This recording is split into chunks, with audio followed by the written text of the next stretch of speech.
statue, setelan cuek malu dulu.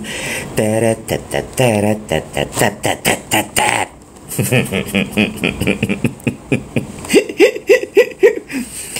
Ayo semuanya dinyanyikan. Statue, setelan cuek malu dulu. Teret teret teret teret teret teret. Good morning. Selamat pagi semua. Selamat pagi. Selamat pagi Magelang. Morning statue. Sugar rush nih. Lupa minum obat. Untung diingetin obatku di mana ya? Nanti. Jangan lupa statue dulu semuanya ya. Oke. Tanjung Priok hadir. Selamat pagi Tanjung Priok. Selamat pagi Manado. Selamat pagi yang masih bobo di rumah. Selamat pagi yang masih ngantuk-ngantuk. Selamat pagi yang di Singapura, di Kuningan, di Cina, di dunia. Nyanyikan dulu lagunya Kak. Statue, setelan cuek malu dulu. Udah tahu belum lo statue?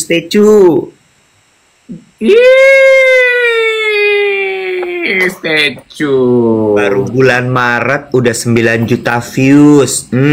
Malu sama views lo di Duet With. Aduh, gitu ya mak. Lah kan kemarin makanya gue bilang emang jedak-jeduk tuh. Ya. Makanya salah main lu mah. Kita harusnya mainnya jedak-jeduk aja ya, Say. Iya, main tuh sama siapa namanya Fahmi Irsan apa kalau nggak salah ya. Sama DJ Deka tuh main Pasming apa Pasming Core. Main SCBD.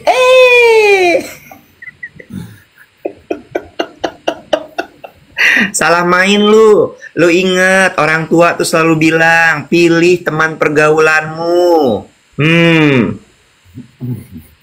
Bird with the same feather flock together. Sekarang itu udah bukan samaan hobi, samaan minat, samaan cerita. Sekarang tuh yang penting vibing, Say. Apa lu semua? Kalau lu nggak vibing sama gue mah hempas. Kan istilah anak sekarang, semalam gue sama Iwet kan meetingnya kita membahas mengenai itu. Anak sekarang tuh senangnya istilahnya vibing, yang penting tuh vibing. Terus gue sama Iwet gini, ya kan kita kan bukan Z ya. Terus itu tuh mah mungkin zaman kita dulu dibilangnya asik ya, anaknya tuh asik gitu, vibing. Nyambung gitu, asik gitu, kayak anaknya tuh asik ya gitu. Itu kan nggak bisa didefinisikan dengan kata-kata ya. Vibing tuh apa sih? Ya asik gitu. Orang yang asik kan juga nggak bisa dideskripsikan dengan kata-kata ya, asik gitu. Benar. Iya, asiknya kayak apa? Nggak tahu, kayak abstrak tapi nyambung aja. Iya, ya itulah vibing gitu. Nggak vibing, nggak hangout bareng, ngerti kan? Ngerti ya. Jadi kalau kita nggak vibing, hempas, sefrekuensi. Orang tua nih berusaha dijelasin. Nggak usah dijelasin, rasain aja kalau vibing mah. Nggak boleh judes ya. Kalau ada orang ketika ada yang menyakitimu, jangan kau balas. Karena ingat, hakim tertinggi di alam semesta adalah Tuhan yang Maha Esa. Tidak heran kalau disebut let go and let God. Gue lihat tuh postingan lu malam-malam. Ya, kalau ada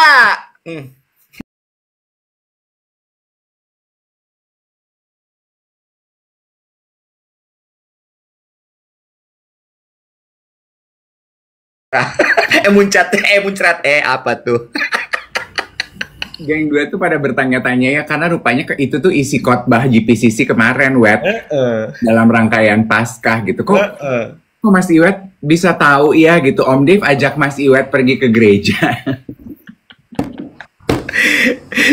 Nanti gue cerita.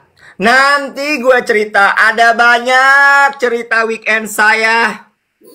Itu dia ya. Hari Senin itu kita kan biasa catch up weekend ya. Karena itu juga salah satu banyak sekali postingan Paskah ini yang bilang message-nya dari apa yang terjadi adalah a lot can happen in 7 days. Yes. In 7 days a lot can happen. Tuhan menciptakan dunia ini 7 hari. Kemudian juga dari peristiwa Paskah. Dia mati, dia bangkit. Itu juga terjadi dalam rangkaian hari, ya kan? So, memang kadang-kadang ya Iwet, satu yang gue pelajari, waktu gue masih mudaan dulu tuh kalau ada apa-apa bawaannya pengen buru-buru gue selesaikan. Iya. Nggak mau gue menunda gitu. Takut kan kepikiran gitu. Ganggu nih vibing di kepala gue. Kalau ada nggak tepat penggunaan katanya, nggak tepat vibing di kepala, nggak ada. Nggak ada ya? Nggak ada. Ganggu nih kekisruhan lalu lintas pikiran di kepala gue. Bisa. Ya. Jadi gue kalau punya problem bawaannya pengen buru-buru diselesaikan. Ya. Terutama gue itu kan nature-nya problem fixer. Ya. Gue tuh nature-nya problem. Aduh, gue sariawan loh, Beb. Oh, udah pindah kasus nih ya. Pindah kasus. Cepet banget beloknya, yes. Inilah yang disebut mamah naik motor Mio, sen kiri beloknya kanan. Ya, kita mah namanya warga ibu kota kebanyakan, Beb. Problem hidup kita sariawan, kurang vitamin C. Bukan perkara uang 60M. Kaget. Ayam. Jadi laki-laki tuh harus gentleman. Saya cuma minta pertanggungjawabannya aja, Mama. Lo mulai kayak itu, Rizky Inggar. Saha eta teh? Lu nggak tahu? Ayam. Rizky Inggar yang suka main Hakim Sendiri. Rizky Inggar kan ya? Gue nggak pernah main Hakim Sendiri, Nek. Bukan. Yang acara TV. Oh. Ada pelawak lucu banget, Bo. Dulu tuh dia main, gue lupa deh di net. Pokoknya main sketsa gitulah, lucu banget. Oke. Dia kalau bercanda gitu, selipan-selipannya selipan politis gitu. Oh, salam kenal buat Rizky Inggar dari Om Lucu D. banget. Bisa nyanyi, bisa nari, bisa ngelawak. Oh. Nah, jadi I learn gitu ya, as tadi menyambung obrolan gue, I learn as I grow older adalah ya kalau ada masalah nggak perlu buru-buru diselesaikan karena biasanya akan gegabah. Gue ingat tuh apa yang Abu Marlo bilang. Kadang-kadang saat kita emosi justru solusinya itu tidak tepat. Betul. Jadi ambil keputusan itu harus dalam keadaan kondisi emosi netral. Jangan saat plus, jangan di saat minus gitu. Tapi di saat kondisi emosi netral. Untuk bisa netral kan butuh waktu dan butuh proses. Sama seperti peristiwa Paskah, a lot can happen within days gitu. Jadi itu juga sih yang aku pelajari gitu. Nah, meanwhile in your life, apa sih Iwet yang sedang terjadi 7 hari kemarin? Sebelum kita cerita, diingatkan dulu, jangan lupa tap dan juga share live ini kepada teman-teman yang lain. Sehingga kalau ada yang mungkin sedang ada masalah, bisa berbagi di acara ini. Sebelum kita memulai, ada sebuah tebak-tebakan. Tombol volumenya mana sih? Udah copot. Makanan apa yang bisa ditonton? Kategorinya lauk pauk. Makanan apa yang bisa ditonton? Iya.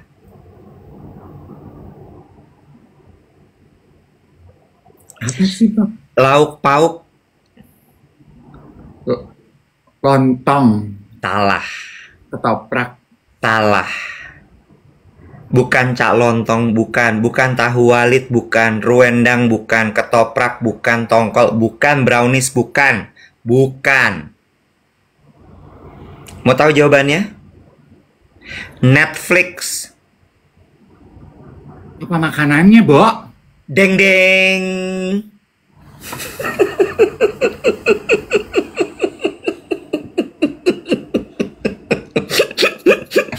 Deng deng.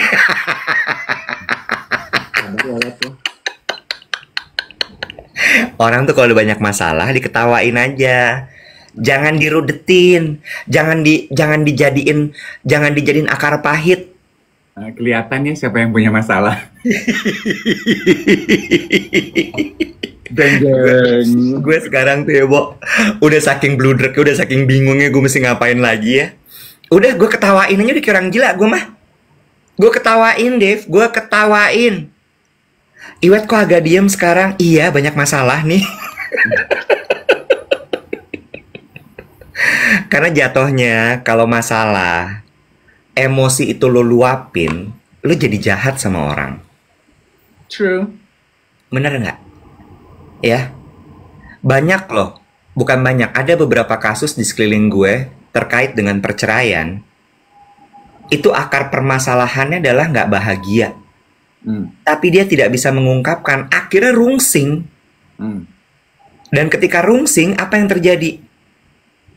Merepet kemana-mana. Yes, that's true. Bener nggak? Nah, gue cerita nih apa yang terjadi sama gue di weekend kemarin. Karena kalau ceritain gue seminggu kemarin dalam 7 hari penciptaan bumi, panjang dan kurang asik, jatuhnya pahit. Ya, jadi gue ceritanya weekend kemarin. Gue mau shout out dulu untuk Iren Wijaya. Hai Iren. So, gue kemarin itu ke Alam Sutra, Dave. Gue ke Alam Sutra bertemu dengan seorang teman, ngobrol-ngobrol panjang lebar lah gitu ya. Gue keluh kesah segala macem. Terus di sebuah coffee shop, namanya Paton Coffee kalau nggak salah. Nah, terus kemudian Paton Coffee ini, pas gue lagi duduk tuh ngobrol segala macam, gue udah perhatiin tuh dari ekor mata gue nih ada yang ngeliatin gue. Gitu. Ada yang ngeliatin gue, dia bolak-balik begini, dia bolak-balik begitu. Akhirnya dia memberanikan diri negur gue. Terus habis itu dia cerita, Mas, kakak tuh yang ada di YouTube ya? Terus gue gini, oh gue dikira Wendy Cagur kali nih. Ya kan sama-sama botak. Kalau gue bilang gue disangka Deddy Corbuzier kan gue gila dong. Gila lo. Gue gila, jadi mendingan Wendy Cagur dong. Lu nggak ada muscle. Nggak ada muscle ya, sama kurang kotak kan bentukan gue tuh ya, kurang lincip gitu. Loh, bener nggak? Betul. Ya, kurang persegi. Terus gue bilang gini, yang mana? Yang sama Marisa Anita. Oh iya, gue bilang gitu. Terus dia bilang, aku nonton, bagus sekali, dia bilang gitu. Terus, oh iya terima kasih, gue bilang gitu. Kamu namanya siapa? Aku namanya Iren. Terus gue bilang gini, kamu kerja di agensi, lagi laptopan. Hari Minggu laptopan di kafe. Kepala gue langsung agensi dong. Oh, karena cuma anak agensi yang laptopan di kafe ya? Kurang lebih sih gitu ya. Kayak hari Minggu gitu. Lo nggak pada mau istirahat aja nonton. Deng-deng. Oh iya. Dia bilang, emang muka aku setua itu ya kak? Aku masih kuliah. Dia masih kuliah, Bo. Dia kuliahnya di Prastia Mulia. Oh. Terus udah gitu dia cerita lah, dia ngobrol sama gue panjang lebar. Cuman gue impress aja, dia belum lulus kuliah, udah nonton kita. Kan asumsinya yang nonton kita tuh katanya seumuran kita. Karena kita tuh nggak vibing sama adik-adik gitu ya. Itu keluarnya dari mulut lu loh. Oh masa? Iya. Oh iya bener. Terus udah gitu ngobrol-ngobrol lah sama dia gini gitu segala macam. Dia lagi mau bimbingan. Terus entah kenapa tuh gue kemarin kayak intuisi gue sebagai dosen tuh keluar. Mampus. Lu pengen semua dalam hidup ya? Enggak, gue cuman kayak, Bo, lo tahu kan, kalau lo inget kan yang gue bilang ini, Bo, kenapa ya? Kalau makin tua tuh kayak pengen makin ngajarin aja bawaannya. Enggak, gue mah makin tua pengen rebahan sama krimbat. Jadi kemarin kayak konsultasi bimbingan singkat akhirnya. Oh, lu membimbing. Kamu bahas apa skripsi kamu? Kan ini lagi cerita, aku lagi ngerjain skripsi. Kamu lagi bahas apa? Dan ngepas banget sama apa yang kita tahu. Dia lagi membahas soal pola konsumsi TikTok dan pengaruhnya pada konsumen. Pola konsumsi TikTok dan pengaruhnya pada konsumen, oke. Iya, dan dia jurusannya marketing. Jadi gua kemarin ngobrol lah sama dia. Itu satu cerita. Cerita berikutnya. Kemarin tuh gue tapi gini. Jadi kata-kata let go and let God itu keluar dari temen gue. Iren itu. Bukan, beda. Ini kan Iren pengunjung. Ini emang temen gue ngobrol. Let go and let God ini keluar dari temen gue. Dia habis gereja pagi itu. Dan gerejanya di Alam Sutra. Terus gue gini, ini apa ada satu narasi yang memang dibuat oleh Persekutuan Gereja seluruh Indonesia untuk disebarkan kepada seluruh gereja? Alam Sutra itu JPCC juga, Bo. Oh, maaf. Ya udah. Ya, berarti Alam Sutra JPCC cabang Alam Sutra. Bakmi GM kali cabang, say. Ya gereja aja nggak pakai cabang. Oh ya udah oke. Terus cuman gue gini loh, Dev. Dia cerita gitu tentang makna dari khotbah soal let go and let God itu tentang ketika lo disakiti, ketika lo mengalami hal yang lo rasa tidak adil, lo mengalami ketidakadilan dalam hidup. Kita sebagai manusia, nature-nya kita cuman gini, mata dibalas mata, kuping dibalas kuping, tangan dibalas tangan.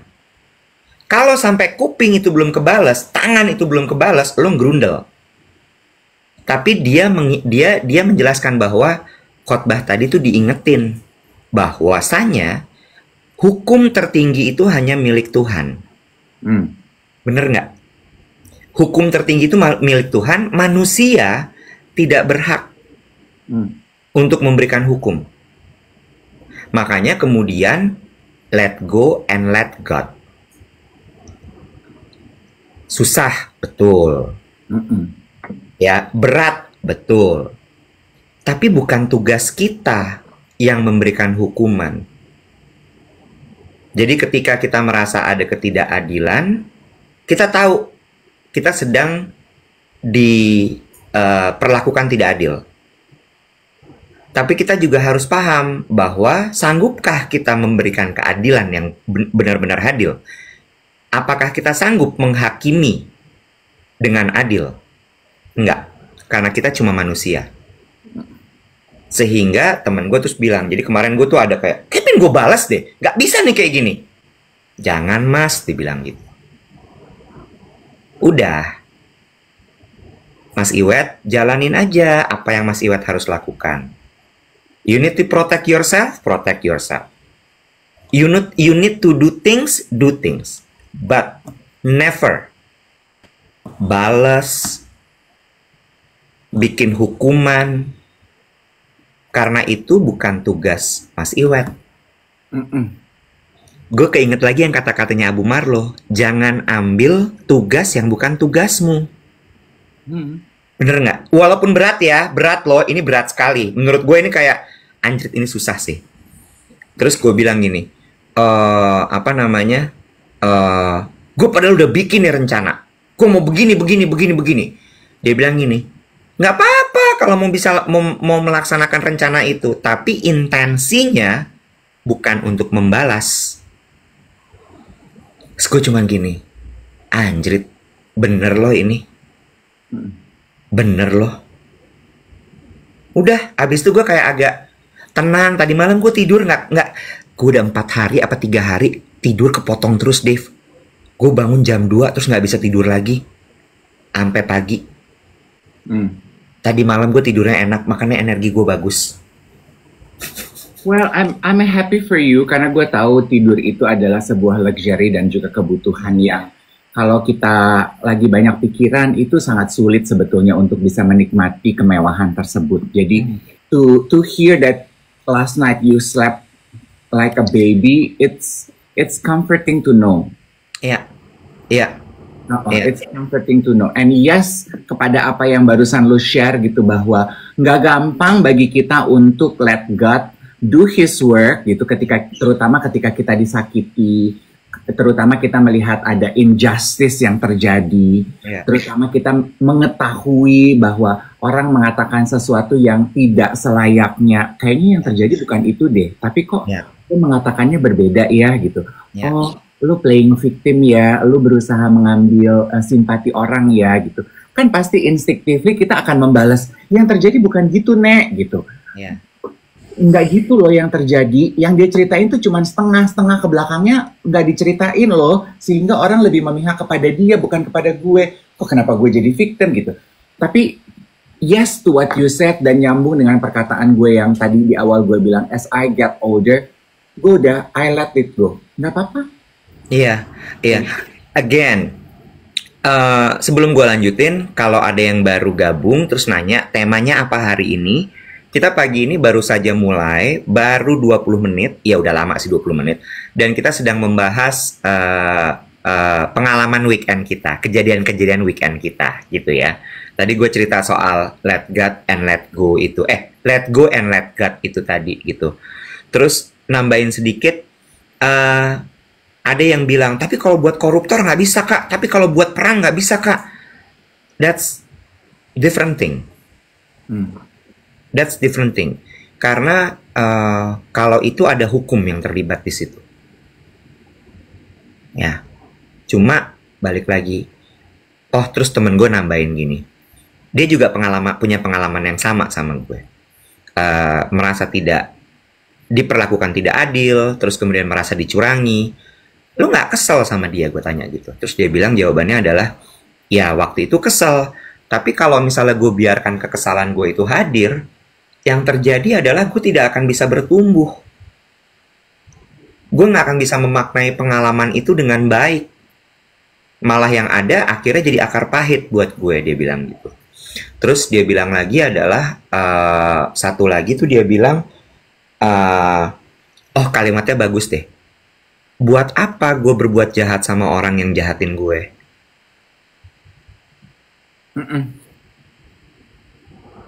Buat kepuasan pribadi, buat ego, buat apa gitu. Itu weekend saya, terus kemudian dilanjutkan kemarin Grand Halal Bihalal yang juga jadi tutupan Halal Bihalal minggu Lebaran. Ya. Masih ya, suasana halal bihalal masih ya. Masih, karena kan ada beberapa anggota keluarga yang mungkin pada hari Lebaran nggak di Jakarta. Jadi kemarin tuh akhirnya tutupan megah. Jadi kita semua berkumpul kemarin, terus udah gitu ketawa-tawa. Itu juga kan keluarga gue tahu ya, ada problem gue segala macam. Mereka udah nanggepin gue tuh udah yang kayak sabar tapi sambil ketawa, karena gue juga ketawa gitu, jadi nggak wah gitu. Sedikit cerita ya. Lucu deh, kemarin ada pembahasan. Lo tahu om gue kan, Khatib Basri.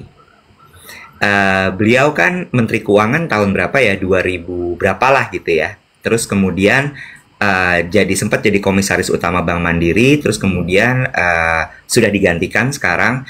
Terus jadi anggota Dewan Ekonomi Nasional.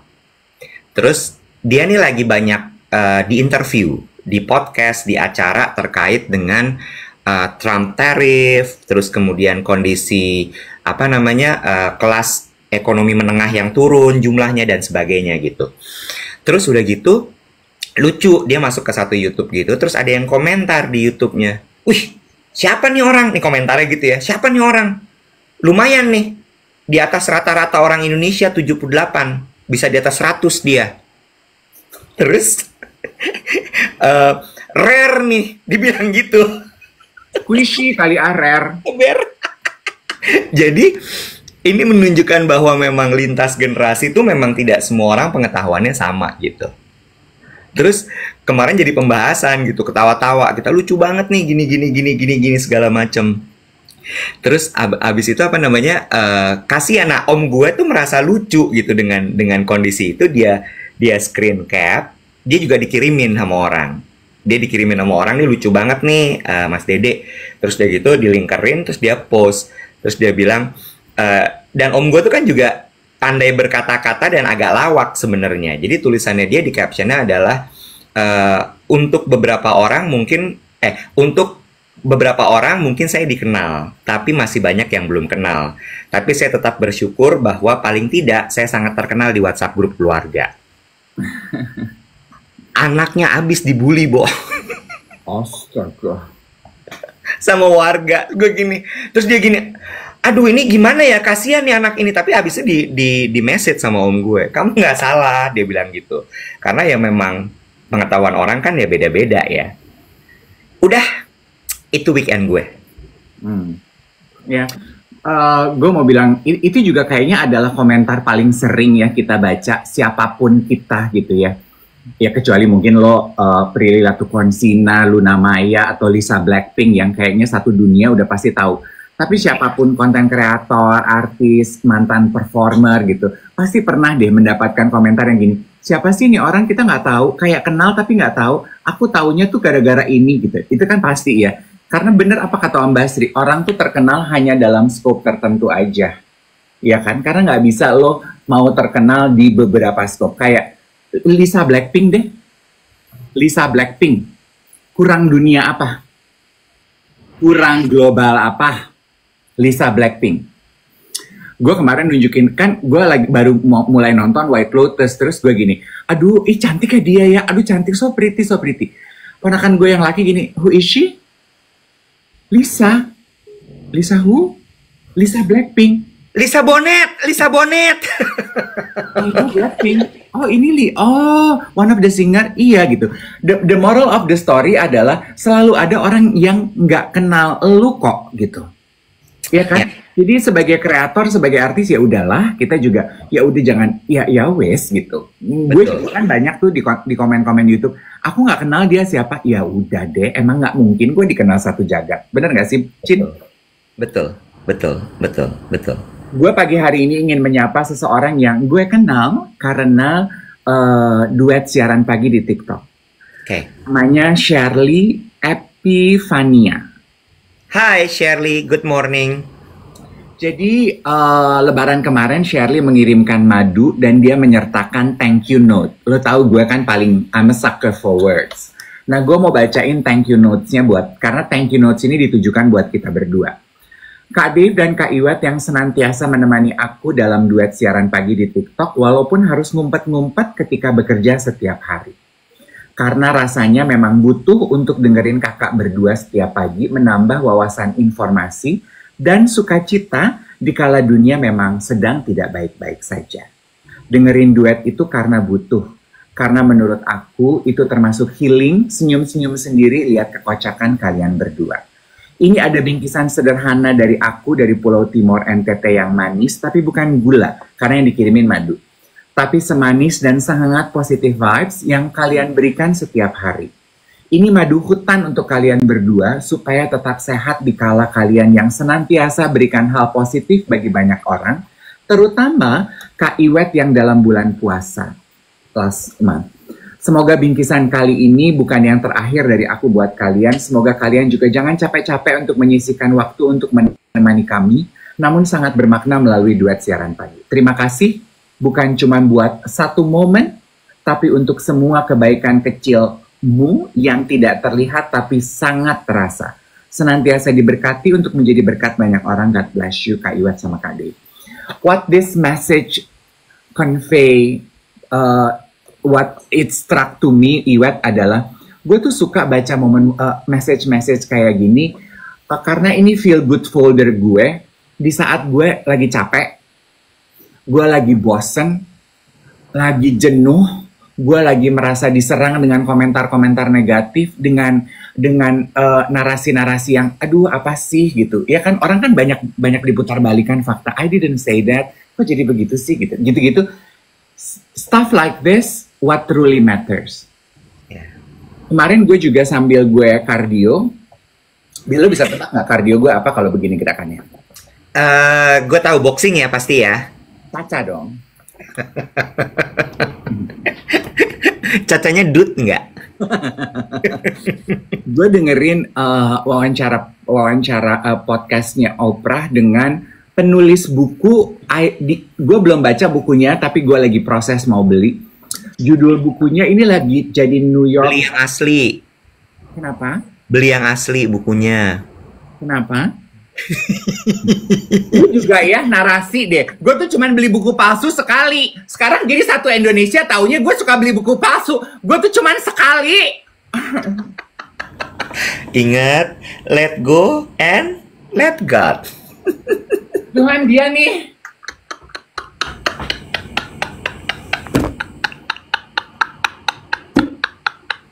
Gue takut nanti ilmunya ada yang hilang halamannya. Gue berhenti beli buku palsu. Lo tau gak kenapa alasannya? Kenapa? Print-printan hurufnya kecil banget tuh. Mau gue kasih lihat nggak? Nggak usah. Gue udah bisa bayangin. Kecil banget, Bo. Gue yang matanya udah plus 175 ini mesti pakai magnifier di iPhone, tau nggak lo? Lo tau kan Alkitab zaman dulu yang pocket size, yang cuman segini? Iya. Itu, Bo. Gue bacanya, gue deketin, gue jauhin.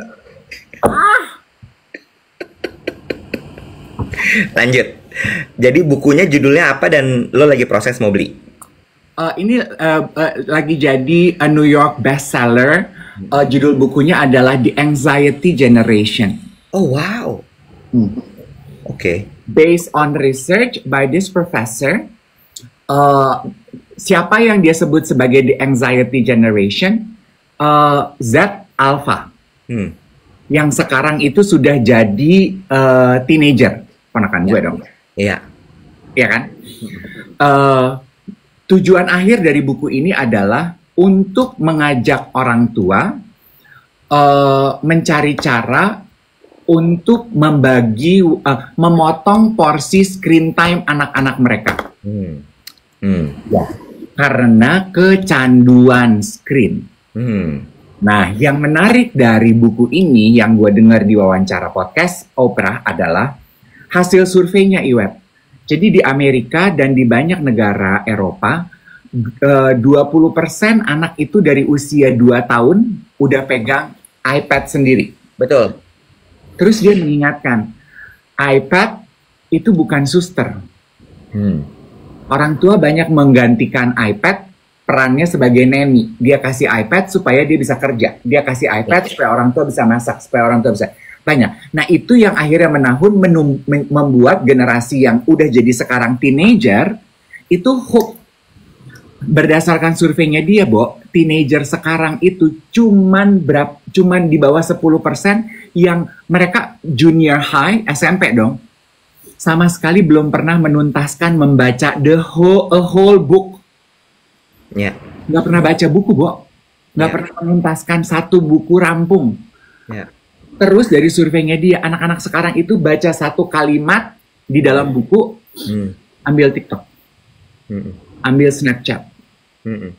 Terus hasil surveinya bilang, dunia digital itu lebih kejam buat anak perempuan. Why? Why? Dunia digital sexualizing anak-anak perempuan daripada lelaki. Karena pengguna sosial media paling gede siapa? ABG dong. Betul. Hormonnya ABG kemana pikirannya? Hah? Hormon?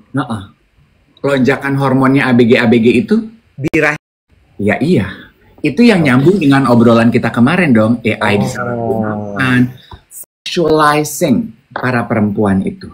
Ya. Terus dia juga bilang, ada satu kutipannya dia bilang gini, orang tua zaman sekarang itu perlu diingatkan karena mereka itu overprotecting their kids from the real world, but underprotecting the kids online. They assume the screen is a safe environment for their children. Membahas mengenai topik kenapa dunia digital itu jauh lebih berbahaya untuk perempuan, karena nature-nya perempuan sekarang itu katanya Iwet, interaksi tim sekarang yang saat ini nih, today, menjadi remaja, berarti Z dong, ponakan gue. Interaksi mereka itu Iwet, 80% mereka lakukan melalui handphone. Udah nggak ada lagi in real life interaction. Semua dilakukan melalui layar. Keeping the streak chatting alive, pokoknya semua. Lo main bareng, saling membalas komentar, balas DM, balas komen, gempur-gempuran komen, kirim-kiriman konten, bikin konten. Gue punya message ini, gue bikin konten. Lo ingin membalas konten gue, lo bikin konten. Nggak ada yang teleponan aja selama 1 jam itu dianggap lebih memberikan manfaat daripada interaksi yang cuman crash and boom, crash and boom, crash and boom. Ya. Itu membuat generasi sekarang itu rentang fokusnya itu pendek-pendek dan mereka nggak bisa menghargai in real life interaction. Nah terus sang profesor ini mengajarkan pentingnya membedakan in real life interaction. Bagaimana in real life interaction, surat, komentar orang yang lo kasihi, yang lo dengar langsung di kuping lo, itu tuh lebih nourishing kepada jiwa lo daripada interaksi yang terjadi online.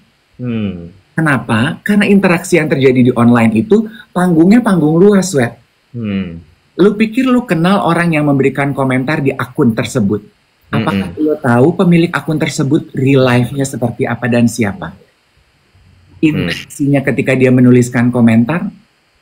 Ya. Jadi, maaf ya, sebelum lupa. Salah satu cara, kan dia ngajarin untuk digital detox. Untuk ABG-ABG ini. Salah satu trainingnya adalah sebulan untuk off digital. Ya, oke. Gue nambahin ya. Karena I want to give context to what you said. Karena tadi udah banyak banget nih yang langsung respon. Iya tuh emang anak zaman sekarang. Iya tuh emang digital tuh bahaya banget. Iya emang TikTok tuh begini. Lihat aja tuh isinya TikTok goyang-goyang semua. Bener tuh, ini itu segala macam. Nature. Begitu setuju sama yang lo bilang, langsung mengiyakan, cenderung menghujat. Tapi gini, sebenarnya apa yang Dave bilang, yang disebutkan sama profesor tadi lewat Anxious Generation, lewat buku Anxious Generation itu, adalah mengingatkan untuk kepada orang tua loh. Nggak serta-merta kemudian platformnya yang lo hujat. Nggak serta-merta apps-nya yang lo bilang jelek. No. Apps is just apps. Platform is a platform. Smartphone is a smartphone. Tapi selalu ingat, yang punya kontrol itu kita manusia. Sehingga, ini ngingetin nih. Yang Dave omongin tadi tuh ngingetin sebagai orang tua, lo tuh tugasnya makin berat. Karena bukan cuman di dunia offline yang harus lo jagain, online-nya juga harus lo jagain. Artinya apa? Lo harus lebih pintar lagi. Bukan langsung lo matiin platformnya, enggak. Tapi bagaimana lo mengontrol lewat platform itu yang harus diperhatikan. Dan tadi dibilang kan, latihannya gimana? 1 bulan detox, nggak pegang gadget. Nggak berhenti sampai di situ loh. Sebagai orang tua lo harus mikir juga. Dalam 1 bulan itu lo harus bikin kegiatan apa buat anak lo. Nggak bisa serta-merta terus handphone lo ambil, iPad lo ambil. Terus anaknya no gadget 1 bulan. Terus anaknya gini. Terus gue ngapain? Karena mereka belum punya pikiran untuk bisa inisiatif. Mengerjakan apa. True. Menambahi apa yang lu sampaikan tadi. Betul. Karena platform itu kita nggak bisa kontrol ya. Iya. Kita bisa kontrol hanya diri kita kan, penggunanya. Terus penggunanya. Yes. Jadi buku ini tuh adalah sebuah ajakan kepada orang tua dan generasi yang sekarang sudah di remaja ini. Karena dia juga ngasih training web untuk anak-anak ini untuk mengenali apakah lo kecanduan atau enggak. Dan caranya dia gini kan, ada satu anak remaja tuh ngomong, aku kayaknya nggak kecanduan deh. Terus dia kasih ada assessmentnya. Sebenarnya akhirnya it turn out bahwa lo tuh kecanduan. Terus si anaknya bilang, tapi kalau detox sebulan dari handphone aku nggak bisa loh. Kenapa? Karena semua aku lakukan di handphone. Aku juga udah kerja, anak bule kan di sana udah disuruh kerja dong sama orang tuanya jajan. Kerjaan aku, komunikasi aku lakukan juga melalui handphone. Koordinasi aku dengan guru-guru di sekolah juga melalui handphone gitu. Iya. Oke, komunikasi melalui handphone boleh, tapi sosial media penggunaannya yang harus dibatasi. Jadi saya bilang gini, text message, SMS boleh. Teleponan, kalau lu kangen sama temen lu, interaksi tetap harus dijaga, boleh. Teleponan, ngobrol. Tapi bukan crash and boom communication yang berbalas pantun hanya di komentar aja. Iya. Yang cuma dopamine hit gitu loh. Iya. Dopamine hit abis, butuh lagi dopamine hit abis, dopamine hit abis, dopamine abis. Pendek. Terus ada satu si profesor bilang gini, anak ini usianya 16 tahun, SMA ya. Terus dia bilang gini, aku mau tanya dia gini, coba kamu bayangkan kalau nanti lu dewasa, menurut lo, calon orang yang akan mempekerjakan lo lebih membutuhkan orang yang punya rentang fokus panjang atau pendek untuk mengerjakan pekerjaan kalau di kantor? Yang rentang fokus panjang lah. Terus dia gini, tapi kan pekerjaan dengan teknologi juga ada. Iya, sekarang yang dibilang rentang pendek itu kan konsentrasi yang cuma semenit ya. Iya. Dia nanya, pekerjaan apa yang bisa diselesaikan dalam waktu semenit? Ya, rata-rata pekerjaan itu butuh proses. Iya. Iya. Dan dopamine hit itu merampok proses, sehingga generasi itu melupakan yang namanya proses. Gue menanggapi cerita lo dengan buku tadi itu ya, gue mau bahasnya gini. Gue nggak mau nyalahin platform lo, gue nggak mau nyalahin teknologi. Ini ada Tooldo Shop bilang, teknologi itu nggak salah, yang salah kita, gimana cara kita menggunakannya. I agree with that. Karena menurut gue gini deh, yang bikin anak-anak itu kecanduan sama digital tuh siapa sih sebenarnya? Siapa? Bener nggak? Bukan anaknya loh. Nggak dong, anak itu owe-owe, umur 3 tahun, mama main game. Mama minta iPad. Mama minta tablet. Mama minta handphone. Nggak dong. Orang tuanya kan yang males ribut. Males ribet daripada anaknya rewel, kasih dah.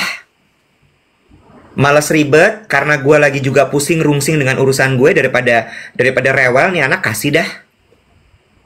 Siapa yang bikin? Bener nggak? Terus lo mau teriak-teriak gitu? TikTok begini, Instagram begitu, Twitter begini, YouTube begitu. It's you, babe. Yes, dan satu lagi ya Iwet ya, tadi membahas gue baru keinget kenapa si hasil surveinya bilang kenapa dunia digital itu lebih berbahaya untuk anak perempuan. Karena gini, nature-nya tuh gini, sebetulnya buat laki-laki juga berbahaya. This is why, sabar. Berbahaya buat perempuan karena gini, rupanya ya Wet, nature-nya perempuan itu adalah gini, perempuan itu suka ngobrol dan mengomentari sesuatu. Gitu. Makanya kolom komentar itu isinya penuh dengan perempuan saling mengomentari satu sama lain dan temennya lah, kegiatannya lah, topik lah, apalah. Perempuan tuh suka nature-nya ngobrol, ngerumpi, hahaha, itu tuh aktiviti perempuan. Kalau laki-laki katanya sukanya tuh melakukan sesuatu bareng-bareng. Itu, ya. Jadi perempuan itu sebetulnya lebih sering tanpa disadari ngebully temennya sendiri online. Ya, sementara laki-laki karena nature-nya senangnya melakukan sesuatu bareng-bareng, makanya sport, olahraga, mereka tuh senang kumpul main bareng online. Ya. Nah, sayangnya di dunia online, laki-laki pun ketika dia melakukan perundungan, laki-laki kan senangnya melakukan sesuatu bareng-bareng. Dia pasti ngajak, Beb. Iya, betul. Gue mau ngambil. Dan juga kekerasan. Karena action yang disukai, yang mencolek laki-laki, jadi kekerasan. Betul. Gue setuju. Karena kan anak-anak tuh buntelan energi ya, Beb. Ya, energinya nggak habis-habis ya. Makanya sebagai orang tua tuh kayak harus konsisten memikirkan kegiatan apa yang menarik untuk mereka lakukan selalu. Kemarin di kumpul keluarga besar gue itu, biasanya tuh keponakan-keponakan gue pencar. Ada yang main ini, ada yang main itu, ada yang sibuk sama handphonenya, ada yang ini, ada yang itu. Kemarin gue agak telat datang. Pas gue datang, tiba-tiba semua keponakan itu lagi duduk menghadap ke TV. Terus gue gini, ini tumben banget pada duduk ngumpul. Karena biasanya pencar-pencar, bener-bener kayak saling nggak kenal. Terus gue gini, ini ada apa gitu. Terus ternyata diajakin main bola. Walaupun pakai game ya. Pakai game, jadi dibikinin jadwal hari itu. Oke, pertama adalah main bola dulu. Terus yang kedua apa, ketiga apa. Main bola diselesaikan, jadi emang yang jago-jago tuh pada langsung pegang konsol. Yang lainnya cheering, dan ternyata kesamaan mereka sama. Sama-sama suka melihat pertandingan bola. So they unite in soccer. Ketawa-tawa, jerit-jerit. Terus gue cuman gini, wah bagus nih. Ada satu kegiatan berarti. Abis itu dibikin perform. Rata-rata anak zaman sekarang kan suka perform ya. Ada yang suka ngedance, ada yang suka nyanyi, ya kan? Abis itu dibikin, jadi kayak dibikin rundown, Bo. Nyanyi sekarang. Ada satu yang emang jago nyanyi. Ada satu yang jago main bass. Ada satu yang emang suka banget nari. Perform. Kita nontonin. Jadi, balik lagi. Untuk mencegah terjadinya anxious generation itu kitanya yang harus mikir. Kitanya yang harus mikir, bukan terus lo nyalahin platform, nyalahin hal-hal di luar itu. Karena gini loh, dibalikin ya. Menurut lo, nih kita berguna nggak siaran ini buat lo? Tolong dijawab teman-teman. Buat gue. Nggak, buat yang nonton. Berguna nggak? Berguna kan? Ini pakai platform apa? Digital. TikTok. Yang kata orang TikTok, bukan gue membela ya. Yang kata orang TikTok itu isinya cuma joget-joget, sampah banget. Enggak kok. Tergantung lo aja gimana gunainnya. Gue sih nggak pernah terpapar yang aneh-aneh di TikTok. Lawakan doang. Hidup gue pahit soalnya. Ya, curhat. Apa ya? Bentar, ngambil susu. Dan aku ngomong sendiri aja deh, aku monolog. Oke. Ih, Happy Salma kali ah. Monolog. Terus Karyawan gue Iwan. kumur pakai pakai Clarence mouthwash mau gue kirimin. Ada udah. Udah itu bagus. Gue 2 hari hilang langsung. Oh, belum gue buka. Clarence mouthwash itu best dan nggak stingy. Nah, intinya kok udah tiba-tiba intinya. yang aku suka dari pembahasan dari buku ini ya, The Anxious Generation ini, sederhana sebetulnya solusi yang dia coba berikan, Wet. Dia tuh mencoba mengajak kita untuk tidak melupakan in real life connection. In real life connection. Karena in real life connection itu yang akan membuat nourish, menurture, menyuburkan, memberikan gizi kepada kesejahteraan spiritual lo, emosi lo. Tadi kan ada yang nanya, kenapa disebut anxious? Terus untuk tidak anxious bagaimana? Real life connection. Salah satu training yang diajarkan kepada teens untuk detox digital itu message-nya cuma satu. Dia minta anak-anak ini berinteraksilah dengan teman-teman lo real time, real life. Main keliling komplek, main bola, ketemu, ngobrol, tatap-tatap mata. Real connection, tulis surat. Email boleh nggak? Boleh. Email itu panjang loh. Dan menulis itu mengajarkan proses loh. Dan membaca email, membaca surat itu nggak baca komentar. Email dan surat itu ada konteks. True. Gitu loh.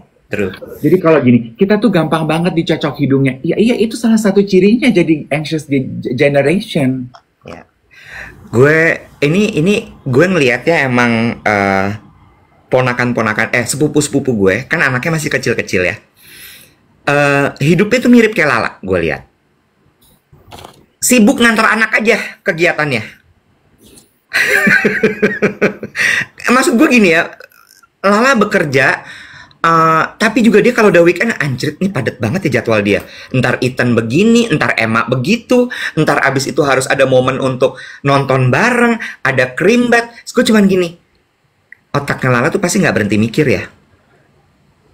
Apalagi nih anak gue empanin apalagi nih anak gue. Kasih buku, bawa nonton film di bioskop, ajak ini, ajak itu, cari hiburan di Blok M Square, Blok M Mall. Sama, sepupu gue juga gitu. Gue sampai gini, gila ribet banget hidup lo. Anaknya 1, 2, 3, 3. Yang satu anaknya 3. Nanti yang kakak latihan band. Habis itu jadwal berikutnya si adik latihan bola. Si anak tengah nanti ada panjat tebing. Emang tujuannya adalah supaya si anak ini benar-benar kayak, ya selalu ada kegiatan. Ini bukan berarti terus kemudian ya mereka enak, uangnya ada. Enggak. Intinya adalah bagaimana sebagai orang tua tuh lo membuat rundown untuk anak lo. Yes, betul. Nyambung sedikit ya. Itu sebabnya kenapa keluarga Lala sama Enes itu pontang-panting, bener kata Iwet, untuk memfasilitasi anak-anaknya kegiatan-kegiatan off screen. Ya. Balet, basket, pelayanan, kongko sama teman-temannya, visio, ke gym, pilates, berburu matcha, you know, stuff like that gitu. Yes. Karena biar mereka tuh juga tahu, oh interaksi itu nggak cuma di sini. Betul. Dan mereka bisa ngerasain bedanya interaksi di sini sama interaksi yang terjadi langsung. Iya. Jadi intinya balik lagi nih teman-teman. Jangan salahin teknologi. Jangan salahin platform. Kitanya dulu yang harus cerdas dan pintar untuk bisa menguasai teknologi tadi. Teknologi itu sangat membantu loh. Teknologi itu kalau bahasa pintarnya katalisator. Katalisator. Kata Lisa sama si Thor. Merger. Karena biar gimana pun kita terbantu dengan teknologi. Cuma masalahnya kita belum sepinter itu untuk mengendalikan teknologi. Kalau berdasarkan si profesor ini meramalkannya, dia bilang gini, kan Oprah nanya gini, buku lu tuh udah berminggu-minggu loh jadi nomor 1. What do you think it happened? Dan gue tuh minta jadwal lo wawancara tuh nggak dapat udah berbulan-bulan karena lo sibuk kelilingan untuk ngasih kuliah. Why do you think it happened? Kenapa? Why the sudden interest? Si penulisnya bilang gini, lo lihat ya, ke depan nanti akan semakin banyak orang yang sadar kalau mereka itu merindukan real life connection dan menyesali screen time yang mereka buang waktu online karena it make them very anxious. Dia bilang sekarang banyak yang mengalami mental depression, kesejahteraan mentalnya terganggu, orang dewasa pun ya. Itu karena apa? Karena itu sebetulnya. Ya. Ada yang ada yang nanya Kak Dev nonton Oprah di mana? Di Bulungan.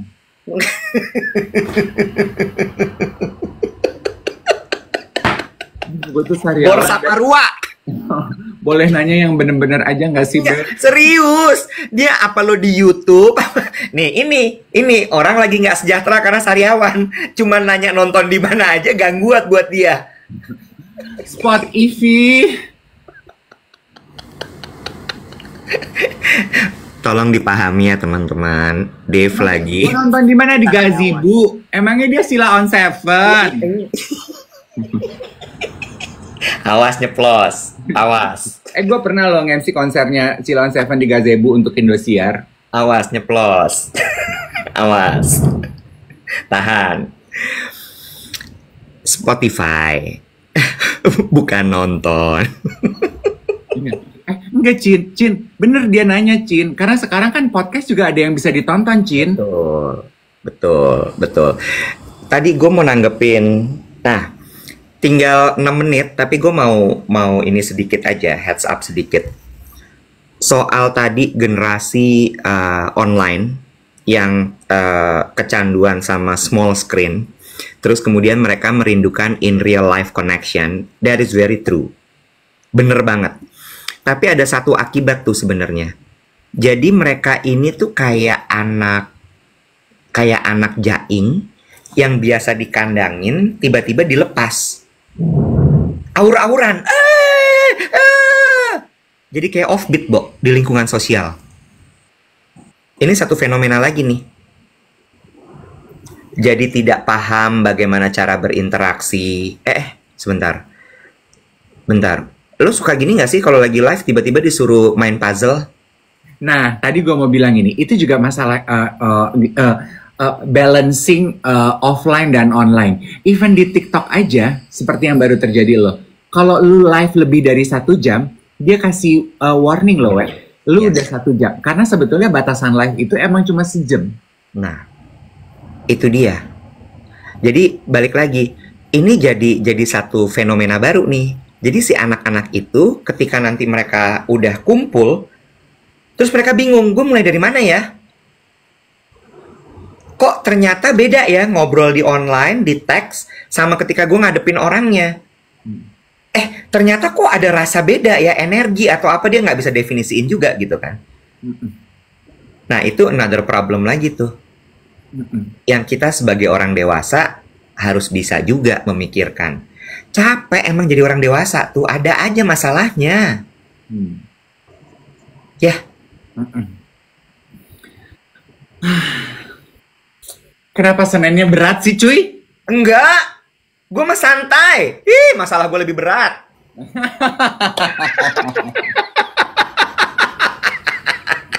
Yang gini aja mah cemen buat gue.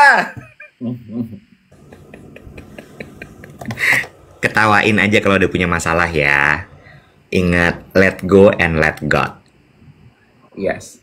So to tie in what happened today. Dikit lagi. Sebelum to tie in what happened today. Sama bener yang Dave bilang tadi.